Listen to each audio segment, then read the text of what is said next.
welcome, welcome. Hello.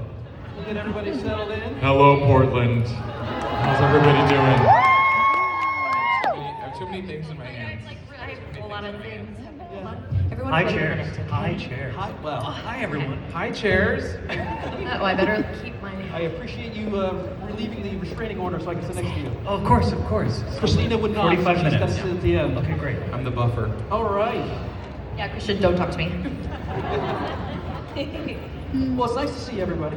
You too. Welcome to Portland. Have you had a chance to meet and come to Portland before? First time.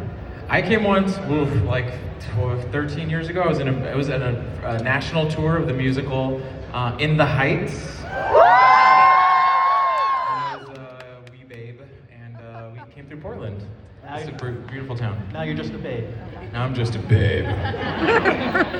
Yeah, I was also here, last time I was here was 2013 with a national tour of a Broadway show, so. Evita. Oh, nice. Well, let's talk about Hazbin Hotel. It's like a phenomenon. It is huge, and besides it being very musical, what do you think is the key ingredient that makes it special compared to other crazy animation that's out there? I think part of it is, really it's all of you that makes it unique. And I think some of the themes of our show, I think, just speak to all of us in a way. And I feel like what I love about the show is that everybody can see themselves in it. And the show is about people and, well, demons that feel like they don't belong, but they belong. And I think that there's something that really reaches out, I assume, to our fandom and to me as a viewer of the show that just feels like there's a place for everybody, and it also just says, like, yes, you get to be exactly who you are no matter how weird that is. I also feel like the art style too is so eye-catching. It's like, it feels like primed for people with ADD, just to be like, all these like beautiful colors, so many, it's like, it's so maximalist, so you can just pause a frame and there's like so many jokes that just the first time watching, you totally miss, and then there's just So many dicks. so many hidden dicks. So I feel like that's a big part of it too, is that it looks unlike other things that are out right now. So I think it makes it really unique in that way. And number 3 in the trifecta are the songs. They just keep writing amazing, I'm sorry, bangers. It's okay. They You are can say bangers. I don't think I'm legally allowed to. You can say bops. You can I say don't. bops. I know I can't say bops. Wait, we can't say bangers? You can say bangers. It's an age group It's an thing. age thing. Once you hit 50, you're not allowed to say bangers anymore. Oh man. Yeah, it's out. I was going to say Daddy-O. It official. hits hip there, No, see, Daddy-O. that's fine. See, Oh, you it's can say a daddy. Yeah. It's got some swinging hips there. You can say that. I can say that. You can say daddy-o, but you can't say daddy. That's right. That's true. That's the distinction. That's the trade-off. Can I say Daddy-O? Yeah. Oh, like exactly. Zulu. Daddy. Oh. Yes. Okay, yeah, that works. All right, That works. We're working it. I'm just trying to work it out. I We got to have to find the establish rules. I the got to find the rules, that's level right. of the panel. Starting off with, I love the blinking box eyes out in the audience. I know. Just kind of like I keep slow looking at you. blinking. It's the Plotting. constant back and forth, slowly Yep. judging us from the side. It's Yeah. beautiful. It's very Vox. And then another one. Now everyone who's got a light Yeah, on. everyone's putting their head. Yeah, find other ways to distract us. Yeah. That'd be great. There's other... Everyone took their Adderall this morning, right? We're all set. Because that one looks more like a light bright than the other one. The other one. Alistair. That's an Alistair face, though, right? Yeah. It's nice. Terrifying. Good job. So most of you come from Broadway, and so what skill sets did you find transferred over perfectly, and what skill sets did you find that once you're in the booth, well, this is not going to work because it's great on stage, but it's not necessarily the best in the booth. I feel like I've been doing animation since like 2012, and so I feel like the first time I did it, I remember none of my Broadway friends were in voice acting, or at least in my group, and I was like, why aren't more voice actors Broadway people? Because there's something about the theatricality that we have on stage and how big we have to be that really translates to the microphone, because you really have to connect. For you to feel what we want you to feel, you really do have to connect past the microphone. That's what I think. And so I think there was something about stage that helped me not be afraid to be big. But I think the biggest adjustment is that in the booth, you don't get to do it again the next day like you do on stage. So on stage, you can make a choice and be like, oh God, that didn't work, but I'll try it again tomorrow, or I'll try it again on the 8th show of the week. But this one, you just have to go in the booth and just like make crazy choices and just go and not overthink, which actually has helped me on stage. It makes me make bolder choices on stage without overthinking, because I'm like, you might as well try it at 150%, and if it doesn't work out, you'll make a different choice later. Since 2012, what were they breaking all the labor laws? I can't. Oh my God, thank you. Well, I mean, I'm an old man over here, so it's like. Yeah, you're a child actor. Yeah, I was a child actor in 2013. I was not. And I feel like a thing that maybe I need to get better at this is that like because voice acting, you really just have to do that one time. There isn't the same level of like taking care of your voice, because you have to think about how am I going to do this 8 times a week, which is what you have to be considerate of when you're performing on stage. Is how reproducible is this performance and how realistic is it?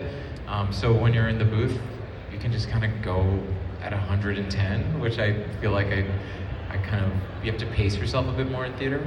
But then that also means that often after VO sessions, I'm just like totally spent. I'm just like, this probably isn't how you should be doing this, but it's how I'm currently doing it. It's working. And it's working so far. It's working so good. And how do you balance taking care of yourself vocally and taking care of your mental health at the same time? What's your secret? It's a challenge. It's a real challenge, but I always find the way. You do. I always find a way to do that. You always do. I think one of the things that was surprising to me about the voiceover stuff was how isolating it is, because Broadway is such a community-based experience, and you create new families. And with Hazbin, I felt like just one tiny little isolated cog in the wheel. And what has been so joyous about all of you is that you have allowed us to come here and travel around the country and around the world for conventions, and now it feels like we're a great big family. And it's through all of you and through this experience, which we didn't get actually in the show. So thank you. We love you. I mean, so much of theater is like, we just like hang out all the time, like because you're casts, you spend like rehearsing together, and then you're in the run of the show together, you see each other every day, and you sort of create these really intense connections and families. It really feels like you create this really intense family connection with your coworkers, which I kind of miss. That isn't part of voice acting because it is so isolated, and we're not recording together. We don't get to see each other all the time. We're not sort of aware of what everyone else is doing, because we also just get the episodes that we're in. So if I'm not in an episode, I don't know what's going on with other characters. I don't really know what's going on with the rest of the story.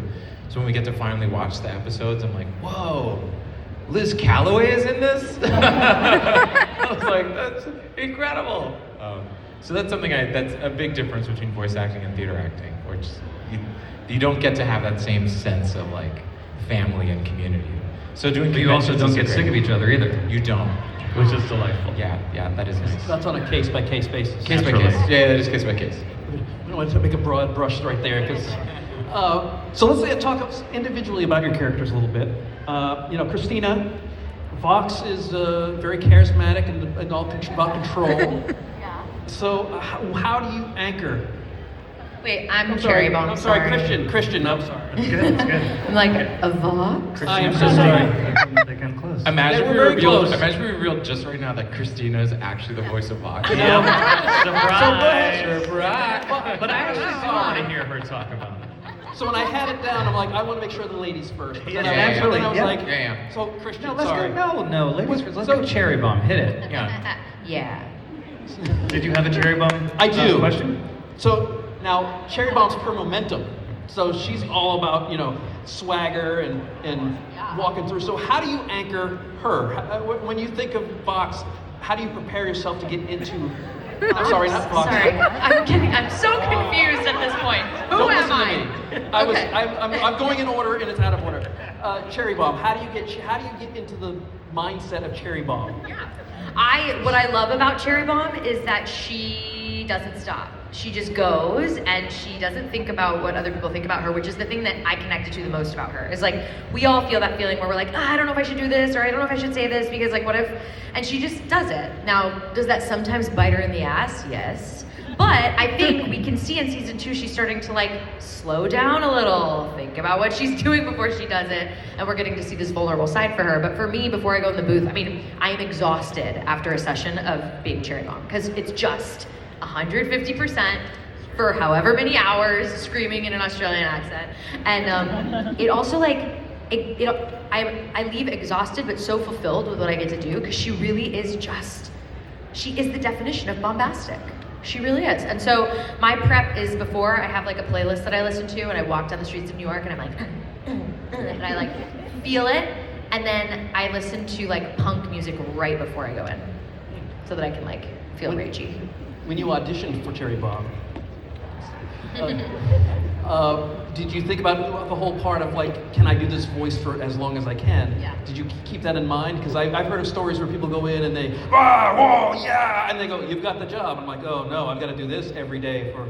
Yeah. So how do you temper her so you don't blow out your voice? Well, I think one of the things that is good about being a singer is that I can tell if I'm really doing something that is going to hurt me. And I'm not even really willing to do that for very long, even for an audition. So even though she's gravelier, I knew that I could do it for a certain amount of time. So honestly, Viv and Richard are so good about giving me breaks, especially if I'm going through a lot of intense Cherry Bomb stuff. They'll be like, okay, let's take a 5-minute break here, or do you need water? Or we can do these efforts next time so that I don't blow my voice out, which is great, because when it's a long session, it can get very, very taxing on the voice. But I also have to warm up, like when I sing. And where did you find Cherry Bomb in you? Like, where did the voice come from? I mean, it's different for all of us. Like, I just feel like I saw her little picture, and I just heard her. Like, the minute I saw it, I was like, I know exactly what she sounds like. And if you listen to my audition, it's exactly what you hear in the show. Like, I just feel like it made so much sense to me, the way she looked and her description, and I was like, I got it. And it said Australian accent, which me and him had fucked around with for so many years, just being dumb. And I was like, Summer High Tide. Yeah. Shout out Summer High Tide. If you haven't seen it, watch it. It's so good. But yeah, so it just kind of came to me. And that Australian accent, that was something that you would honed a little bit, or have you actually try to get it a little more authentic now that you have the part? Yeah, no, I had worked on that accent for many years, and we have a lot of our animators are Australian, so they're in the booth with me sometimes. They're making sure that I'm on. Sky, shout out to Sky, because she's always with me. And anytime she's not in my session, I'm like, Sky, can you please log on? And in Australia, it's such a different time zone. So sometimes Sky is on the Zoom, and it's like 3 in the morning, and she's like, good morning. And I'm like, I actually caught it in my bag. Sorry. Crikey, you're making me up real early. So, Joel, this one's easier, because my dyslexia kicked in when it was Christian and Christine. Valentino is very charming. No, I actually voiced Vox. I'm so sorry. When I recorded Brighter, it was such a challenge. You're bad. you're bad. Bad with us? I feel like I love it. So, Valentino. Sing it. Okay. so Valentino, he's both charming and awful. How do you Yes. make him? You're not that awful, but you're awful. So you're not that Valentino? I think it's pretty awful. awful. This is what I love about Portland: loose standards. She's like, not that awful. He's fixable. I can fix him. I can fix him. No, you can't. Nobody can fix Val. You can't. You don't think he's You never redeemable? can. You never can. Yeah. So how do you balance it from, not making it too cartoony, villainy? Yeah. Because it's obviously cartoony. Yeah. But how do you make it so it's not so stereotypical, I mean, mustache twirl kind of thing? Well, what's interesting about voice acting is that like your job is to just give the team options. Just like so, I'm sure there are takes of mine as Valentino that are way too much or like super over the top, and some that are not enough. And so it's interesting that as an actor, you kind of like. At least as a voice actor, you kind of release a bit of control in terms of how your performance is going to be crafted when the show releases, because you just give them a ton of options, and then it's kind of Viv's choice to see what are the takes that they're going to choose. Whereas when you're performing on stage as an actor, you really are in charge of the storytelling of the night. Like you craft your entire performance from beginning to end, and you're really in charge of that. Whereas in voice acting, you're not. So I'm sure I'm sure there are versions of Valentino that I've recorded that are way off. But thankfully, our team has great taste, and they help craft the performance. And I always just try to find the honesty of it, even in his most insane, most unhinged choices. Like I don't think villains think that they're villains. They think that they're making the right choices in their minds, that they're the heroes. So that's kind of how I try to play them. Now, as an athlete, are you starting to learn how the refs work? So are you starting to understand your director and what he or she is more likely to pick, so you can kind of hone your choices versus just spaghetti? Yeah. I definitely, the first season is because this is my first time doing animation, so there's a lot of like imposter syndrome and a lot of just like, am I doing this right? Like I've never done this before. So whereas season 2, I felt like I was able to come in with a lot more confidence and just like I kind of understood the assignment a bit more. So now we really just have fun. Now I like do what's on the page, and then we usually end up doing a lot of improvising, and because now my brain has been rewired as being a part of Hazbin, so the things that I now think about that I didn't used to think about is it's tough. I need Jesus. Is all I'm trying to say. You need Jesus. I do need my Lord and Savior. I was going to say, how does that spill over to your real life now? Because you've been rewired. Do you say things that you would never have said out loud? It's terrible. It's sometimes like I was at like Universal Studios, and someone was saying like with their family was just like, I'm coming, you know, and in my mind I was like, no, not Camry, and I was like, I can't say that out loud. Don't say that. Don't say that. You're not in a booth right now. I definitely curse a lot more. Oh yeah. In my regular life, I kind of like it. Only in panels. Nothing really phases. I feel like nothing really phases me anymore. I think I used to be a lot more like scandal, like but my career, like if I said this, could I'm like whatever. You're playing a moth demon, like it's all downhill from here. You put your pearls away. You don't have to clutch them anymore. No, they're gone. No more pearls. Well. Oh Christian. shit! What? No. Now yours, Christian. You are Vox. Yes. He's Alistair. It's him. I'm Alice. Good. Alistair's not on my list, so I don't know who that is. Now this one, he is more about charisma and control. So how do you anchor him? Is it more of the menace, the insecurity? Why is he the way he is? Oh. Don't get Why me started. is he the way he is? I don't know. Honestly. I was going to ask that for everybody, but I figured you were the one that probably had some more personal issues with this, so I wanted to get that out. What do you mean? No, Wait, so you're saying I am He's Vox? just a man. Everyone else seems like they're protected, and you seem like you're more out there, so I thought you could handle it. Oh, thank you. Thank you. I'll take that as a compliment. Yes, it no, is. I think Vox is not that complicated in terms of he's a wounded little boy who then suddenly got some attention and figured out how to manipulate people, and now he's taking it out on the entire world. Does that sound familiar? So, No, what was great about season 2 was, for me, seeing the dynamic between Vox and Alistair, and seeing the vulnerability of Vox. Well, you know what episode I'm talking about. I don't have to tell you. I mean, I'm surprised I'm not watching it right now. No, it was just, a sad kid who wanted to belong and got rejected, and now he's taking his anger out on the entire world. Yeah. So it's With like a TV head. There you go. Well, it's the TV head that really makes the difference. That's true. So where did the voice come from? Was there a sad little boy inside you that came out? Or was it- Well, yes. Yes, not to get too deep into it. Do you charge by the hour? Or, No, this Yes, is free. We can do this for Oh, right great, now. great. Just we're going to record it, Consultation. and then Well- we're going to use it for content. Great. I was You were born just at a very content. early age in Pittsburgh, Pennsylvania. Weren't we all born at a very early age? You got it. I was born 28 years old, Yes. fully formed from. You're getting it. No, there was a moment when I first started doing Vox, like my first time in the booth, and I did not know what to do. And I think there are probably some takes that are so vastly different from what Vox ended up being. But it's so funny when people come to my table and say like, "Oh, you sound like Vox." I guess I'm just using my voice. But I started doing Will Arnett for some reason. It came to me. Now, which the Reese's peanut butter cup with a Will Arnett like this, or Or is it from Job from Job, there you go. from Arrested Development.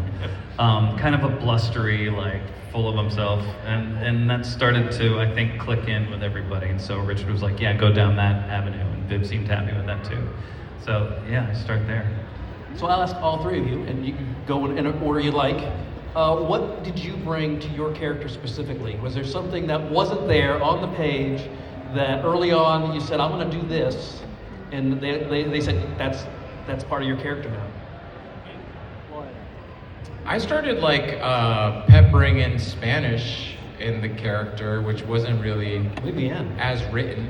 It was just sort of like there was just, Valentino's angry, so I started saying shit in Spanish, and then Viv was like, "Oh, I like that. Let's do more of that." So it was cool to feel like my own culture and background was able to inform the character, because I also feel like Viv knew what Val looked like, but I don't know if they knew exactly like what his vibe was, because I feel like in my read of him was a lot more funny and overly dramatic and very like a little bit of RuPaul and a little bit of Cruella de Vil, and so I saw the humor in it, and I feel like in other, what I've been told is like some other takes that people were having of Val was just like very evil, like he was just evil the whole time. And so it was hard to get on his side, whereas I really responded to how much of a like dramatic bitch he was. He wasn't basic, he was dramatic. He's dramatic. I think for me, I usually do this, but it really proved why I do it. And when I got the audition, I purposely did not watch the pilot because I had never heard of Hazbin Hotel. And I'm so grateful I didn't do that because the pilot actors are amazing. And also, I made a choice that I did not realize how different it was than the pilot Cherry Bomb. Because I heard it for the first time and I was like, oh my God, like if I would have listened to this before I auditioned, I would have probably never voiced her, or I would have been in my head about the choices that I was making because this person came before me and was so great. I'm so grateful I didn't do that because they really did, I just did it, I didn't double think it, and like, it was good because I always pay homage to everybody that comes before me, especially on Broadway. Sometimes we're replacing people on stage and they're all amazing. Every actor that I come across that does what we do, I'm in awe of. And I think what was helpful for me was finding the freedom in that, and I'm very grateful I did not watch the pilot because I think it would have gotten in my head. Hi. I got nothing. Got nothing? Gee, I'll say the opposite. I was glad that I had watched the pilot because I had seen it in 2020, like during the pandemic. So I was happy that I knew that there was what the show's vibe was, so that then when I recorded it, I knew that I could go as insane as I ended up going. But Val didn't speak, right? No one ever there was voiced no Val before that. Okay, Yeah. Because I looked at like pictures of it, so I understood like what it looked like, but I didn't want to thankfully I listen. didn't have anyone's performance to compare mine to. And Vox didn't either, right? No. Oh, No, you just like saw the bees. I see. Yeah. But we never said anything. Huh? Until now. Ironic that someone named Vox never spoke. Yeah. Yes. So now he speaks too much. Thank you. Yes. Now we said a lot. Agreed. I'm happy to speak He less. sang so many songs last season. So how good were those songs though? It gets stuck in my head all the time. Did someone just boo? Yeah. Who booed? I think they said ooh. I thought you said boo. I was like, damn. And they have Alistair ears on, so I was like, that's why. Like daddy, ooh. Ooh. So I have some questions that were pre-submitted by fans. Before that, I have one question for you. Yeah, please. Your fandom can be intense in a good way. Mm-hmm. What has surprised you most about the people you encounter at events like Fan Expo? Because some of them are super, super shy, and then as soon as they see you, they blossom into something else. Sometimes demons, sometimes angels. What has been the most surprising interaction you've had with some of your fans that connect with your characters? I mean, I'm constantly in awe of all of you, and I love the bravery. I see some people come up to my booth that are nervous to talk or nervous to have a conversation, and you all always do better than you think you're doing. And I think the reminder we always give, honestly, is that we are all nervous too. When we talk to somebody that we love or that we look up to, a lot of nerves can come in with that. So if you're nervous, it's okay. You can also be like, I'm nervous, and that's okay. And I think I've loved feeling like you all are brave when you come and talk to us. And just remember, we're just like really nice people. Most of us.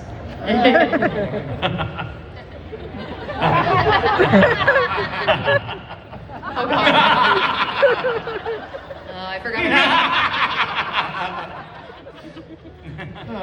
I forgot I'm doing all the fan expos with the V's. It's the V's and Cherry Bomb. I know. Yeah. We're looking to workshop a name for that quartet. I know. Yeah. Wait, somebody needs to think of this and tag us. V-bombs, Yeah, V. because it's the V's and Cherry the Bomb V's all and year. Cherry, V's. I was also thinking something like IV because that's 4 in Roman numerals, but I don't know what the I would be. It's not Yeah. cherry Oh, related. I have one eye.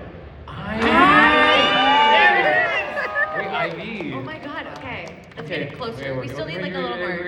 Like, That's good. That's good. We'll get a focus group together. And yeah, we'll we're, hash it yeah. out. You guys think about it. Tag us. All right. So I do have some questions from online that were pre-submitted. Yeah. And so, and if you're here, you can just wave and say, "Woo!"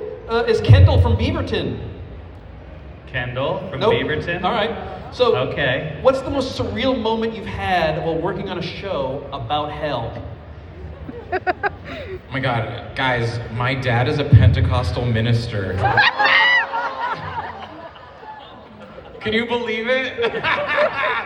So, I've been wanting to do animation since forever. And so, like, when I booked this job, my parents were like, ay, por fin te dieron, like, you finally got a cartoon. What is it about? Have they watched? No!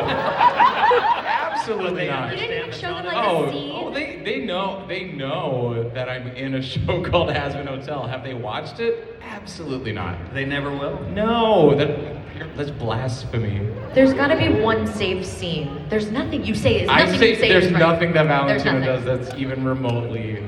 How So do you guys, feel it about gets that? better. Okay. Making your parents proud. So, anyone else want to answer that, or I can move on to another one? You can. Okay. Thank you.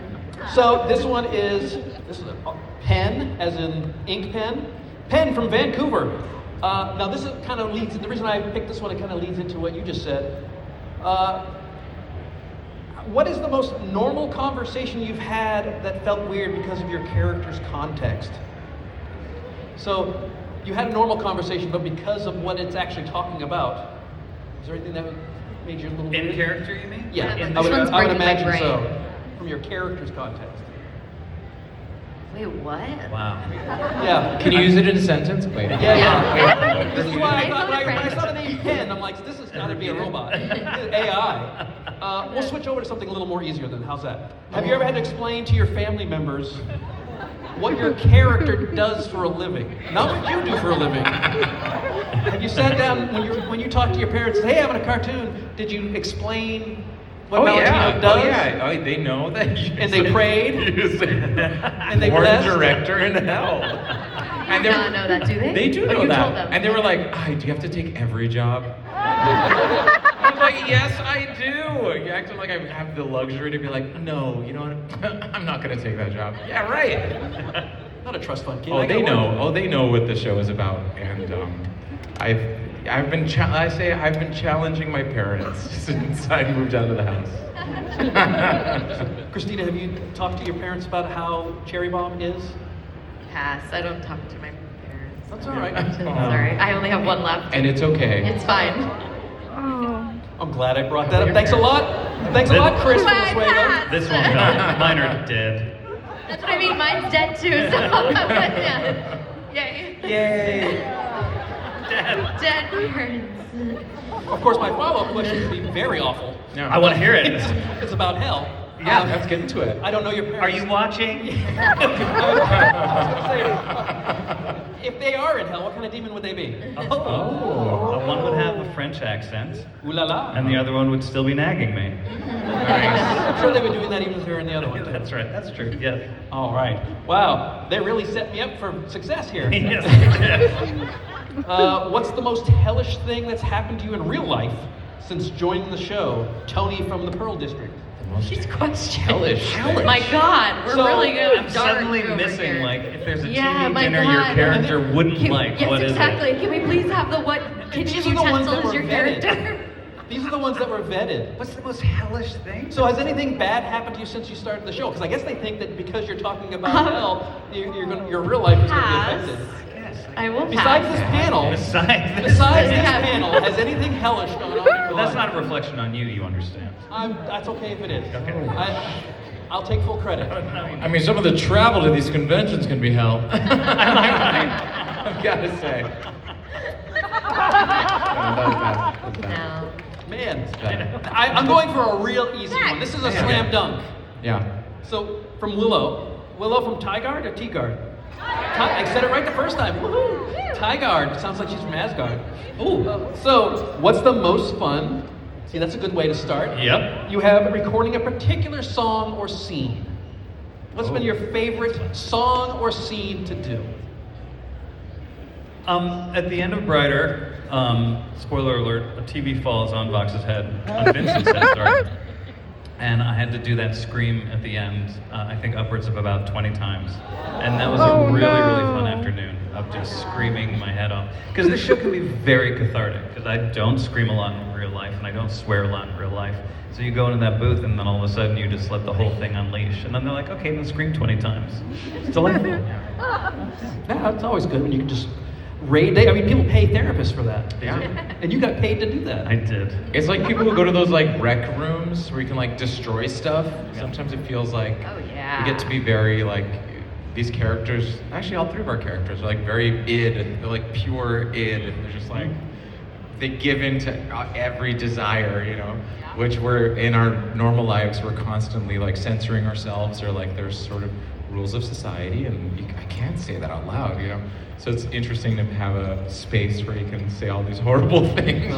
Then I usually like go on my way home. I'm like, oh my god, I can't believe I said that. Yeah, well. Is that our convention name, the IDS? Oh, the It is. is. I don't know. We'll work on it. Big nothing. We're gonna burger. get there. Yeah, We're gonna yeah, get yeah. there. We're gonna get Okay. there. Do you ever feel the urge to call your dad and like, Oh my god, all the time. just like, Dad, this is what I had to say today. I'm sorry. What can I do? No, they'll like, we'll pray for you. I'm like, okay, go ahead. So what was your favorite scene or song that you've done? Ooh, I loved singing. I got to sing so much more in season 2, which is really fun. I loved that Val had his little like Disney princess moment. Love that That part. was It's very so fun. funny. And also just the way he's costumed during that too. With like slouchy, it's just like at boudoir. It's so fun. He's such a bitch. He's like, I mean, and which is interesting at conventions too, because I think people sometimes come at me with very like Val energy, and like that's not my default. So I'm not, you know, yes, queen, come on, mama. And then people give that to me, so it's kind of fun to be like, I'm glad that I can be that for you. You know, that I can allow you to express yourself in that way.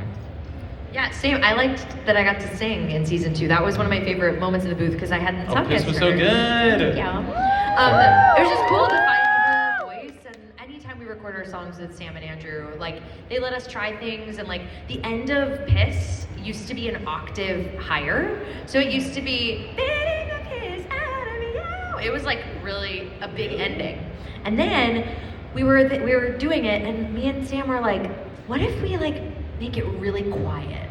Like that would totally change it. I was like, Viv, I don't know if that's the emotion you'll want for the end of the song, but let's just try it. And so we did the beating a piss out of you, made it really quiet. And they went with that, and it was so effective, I thought. But it was funny, it was really a You last... recorded both versions? Recorded both versions. So the bigger version exists somewhere.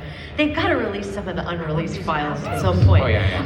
But I love the collaboration we have all the time. And it always feels like a collaboration. It never feels like we get there and they're like, do it like this. It's just such a great experience recording for the show. And singing was so fun. Well, I'm going to ask one personal question each, and don't worry, they're not too personal. Like Christian, you've played a lot. They're dead. Yeah.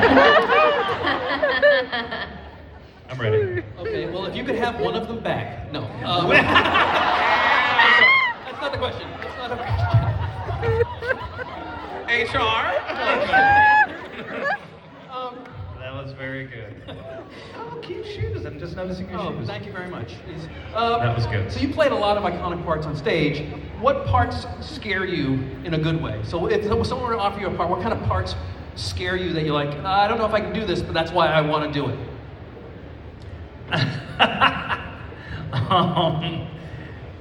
Willy Wonka was very much that for me, because you can't beat Gene Wilder, and indeed we didn't. And so that we tried.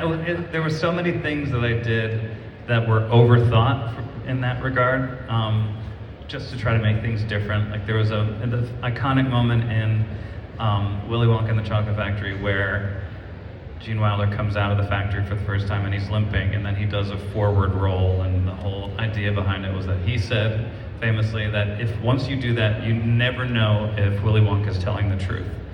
And I thought about, am I going to do a forward roll 8 times a week? And I thought, probably not. So I thought it would be interesting if I came to that moment in the show and went to fall and just fell flat on my face. And so what's better, the forward roll or falling flat on your face? And the answer is the forward roll. And so we took some big swings and failed. No, there's a lot of that show that was wonderful. I don't mean to throw the whole show under the bus, but it was that was a very scary experience trying to come up with something original for Willy Wonka. Yeah, because falling on your face makes it look like an accident, where a roll makes it look like he's... Yeah, that's okay. I'm just hearing that. That's all right. I knew that you had never heard that before, so... and a sidebar, are the Oompa Loompas really that bad? No comment. Okay. Just those the poor people in the ensemble. The Oompa Loompas were these amazing puppets that were like 25 pounds. So the ensemble had to spend the entire second act on their knees in knee pads with this 25-pound puppet hanging around, because it was their real heads and then these puppet bodies. Oh, no. And they were understandably miserable. Oh, I'm sure. Now, Joel, you also write and create. So how does being a writer change how you get direction as an actor? 'Cause Oh, that's interesting. Try. I feel like I try always to honor what the writer has put on the page, because it's usually from many, many hours and weeks and years of, there's a reason why they chose all those words and strung them together in that way. So I always try to at least give 1 or 2 options that are like, what is as written.